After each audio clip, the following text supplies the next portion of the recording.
Kwa majina ninaitwa Musa Elias Bigambo, ni msemaji mkuu wa Mheshimiwa Jokate Alban Mwegelo, katibu mkuu wa UVCCM Taifa. Karibu katika kipindi changu cha Kitaani na Jokate.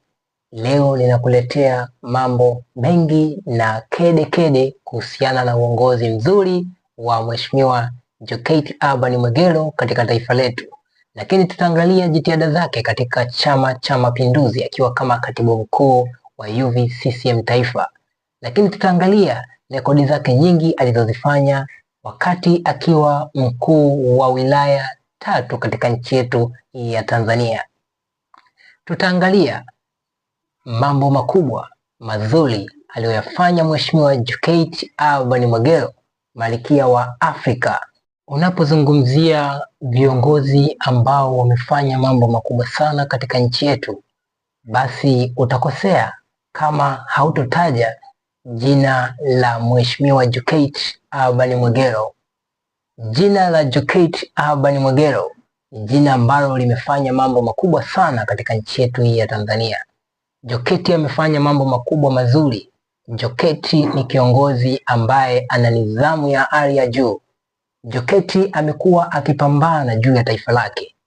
Jokate Mwegelo amekuwa ni kiongozi ambaye anaonyesha dira katika taifa, kwamba vijana wakipewa nafasi katika nyanja mbalimbali za uongozi wanaweza kufanya mambo makubwa sana na dunia ikashangaa.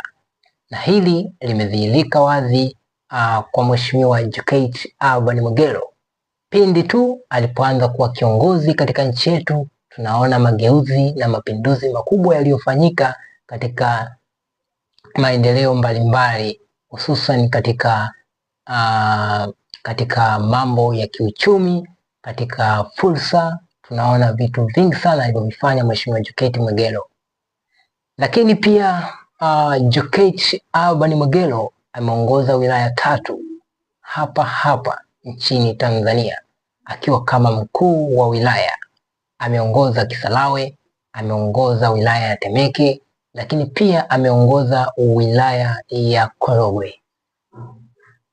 Katika wilaya 3 zote alizozisimamia Mheshimiwa Jokate Alban Mwegelo, ameweka alama kubwa na kumbukumbu itakayomfanya Watanzania waendelee kumkumbuka vizazi hadi vizazi.